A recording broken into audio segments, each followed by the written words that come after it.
Good morning all of you. Welcome back once again in online class. In the previous class or in the previous video we have discussed about the switch case statement, and at the same time we have discussed what is the difference between if and switch case statement. Now few more things are there about the switch case statement, so let us discuss that part also. Okay, and this is very important topic. Of course, switch case topic is important because many questions examiner may can ask. Okay, let us continue our topic.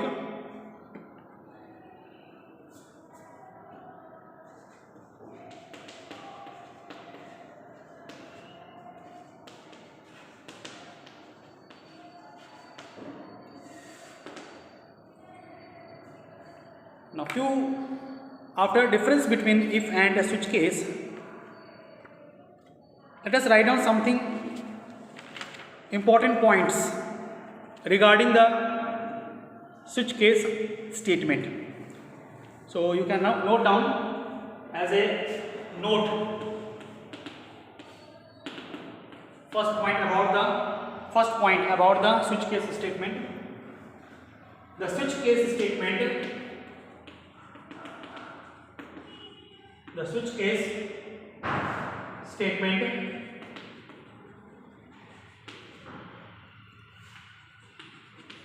works upon data types such as int, short, long, byte and char. Okay, so switch case statement can work only this type of data type. If you have an integer, short, long, byte, char, if you have such type of values, switch case statement is applicable. Second,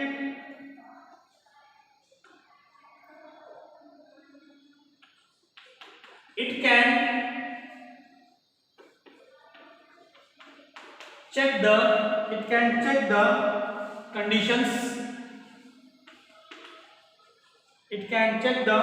conditions. Only for equal to and no other relational or logical operators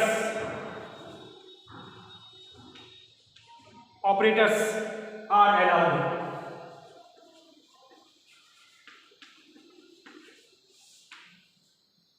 Yesterday also we have discussed, so we have made one conclusion.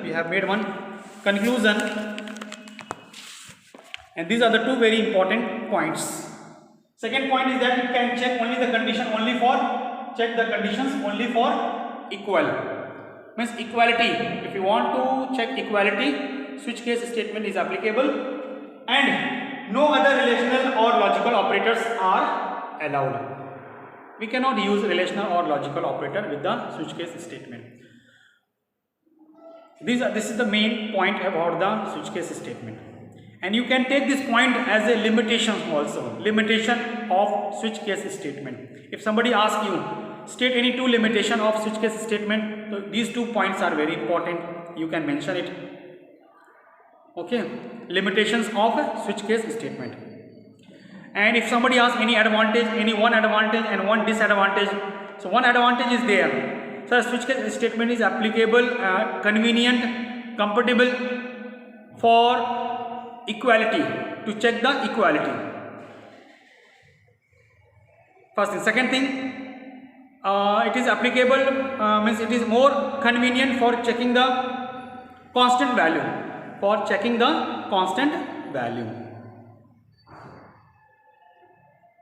Okay, and same points to be considered as a limitation also, that we can compare only this type of values.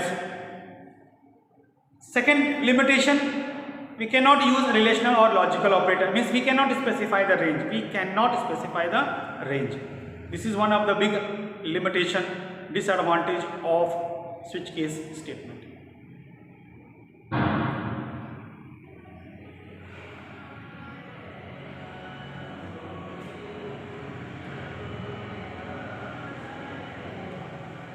Okay, next.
Okay, so next topic is fall through situation.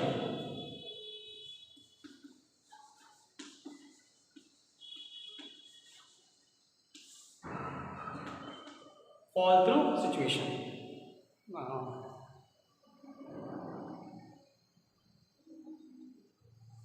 See, it is one of the situation which take place in switch case statement. In the absence of break keyword, let us understand what is the meaning of fall through situation with an example. Suppose if you are writing any program, switch A, and suppose if you have written case 1, in case 1 if you are writing system println Sunday, and here you have written break. Then you have made case 2. Here you are writing system println Monday, break.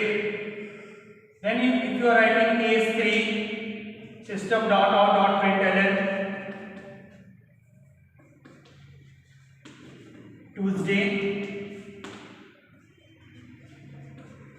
break. And at last you have made default, for example, default. And in default you have written that system println something message like wrong input, closing of switch. Suppose user has given the value 2 in a variable A. What will happen?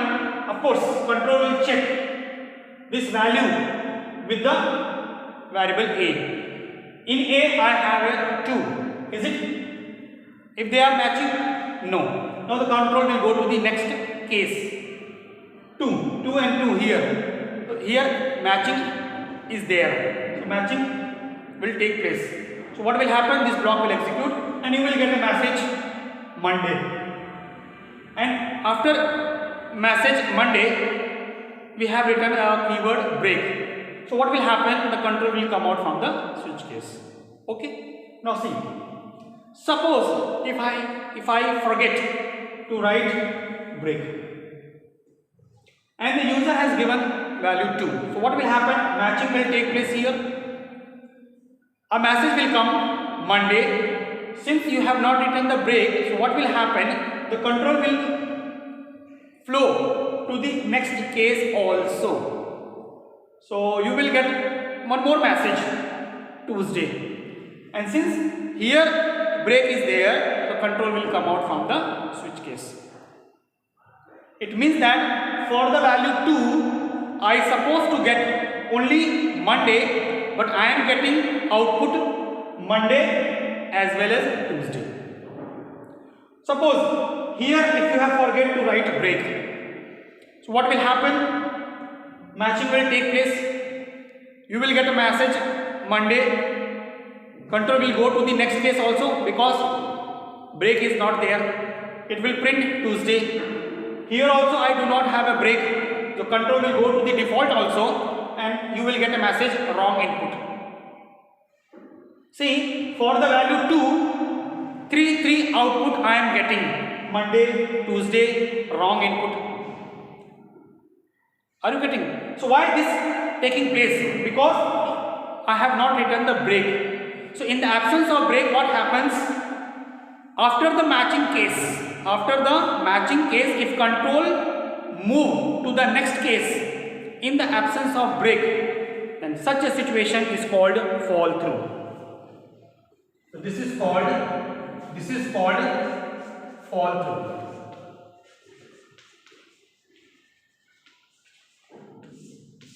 This is called fall through situation. So how will you define fall through situation? Fall through is a situation which occurs when the control move to the next case after the matching case in the absence of break. This line is very important. In the absence of break is called fall through situation.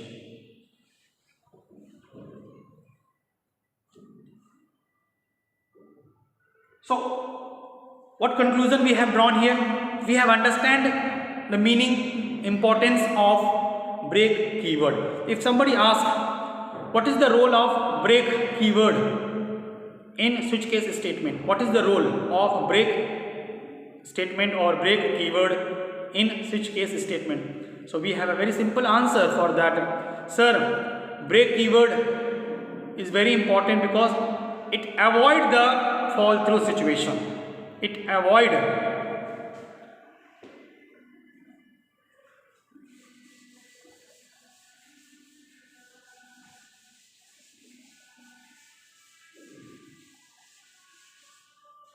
role of break statement. Role of break keyword or break statement. What is the role of break statement? To avoid the fall through situation. Avoid the fall through situation. A very simple answer. What is the role of break keyword? Sir, to avoid the fall through situation. Okay. So this is about the break keyword or break statement which we use inside the switch case statement. Okay. Now the last topic is there, nested switch case. Of course, in a switch case we can have another switch case, so that we call it as a nested switch case statement.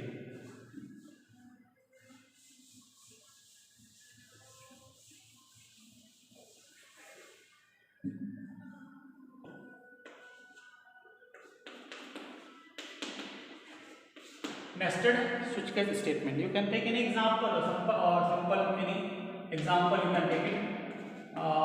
Switch A. Here I have a case 1.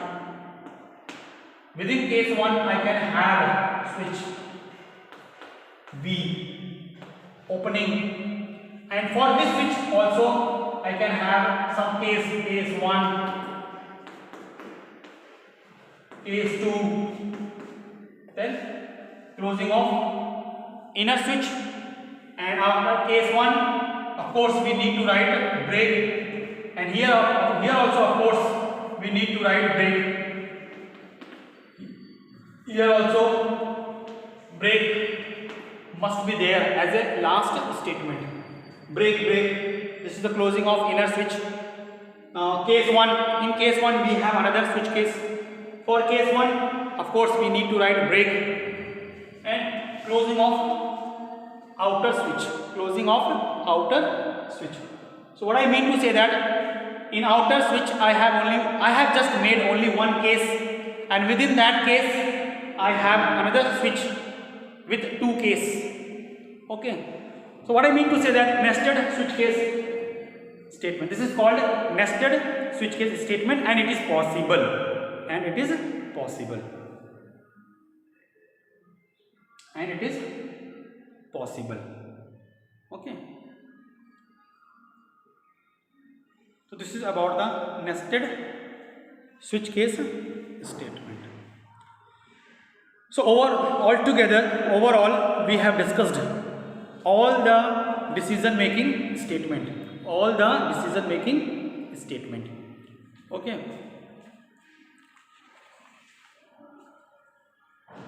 Now in the next class, just we will have a revision of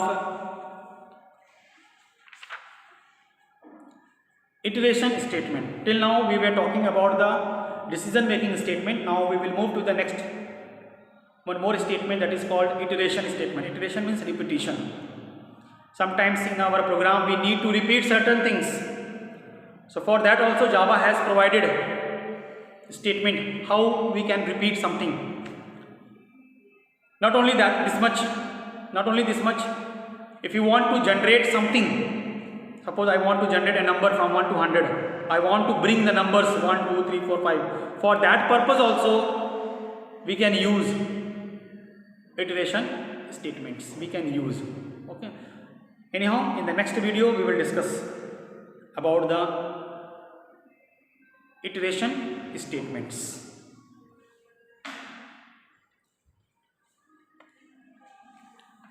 Okay, thank you so much, and God bless you all.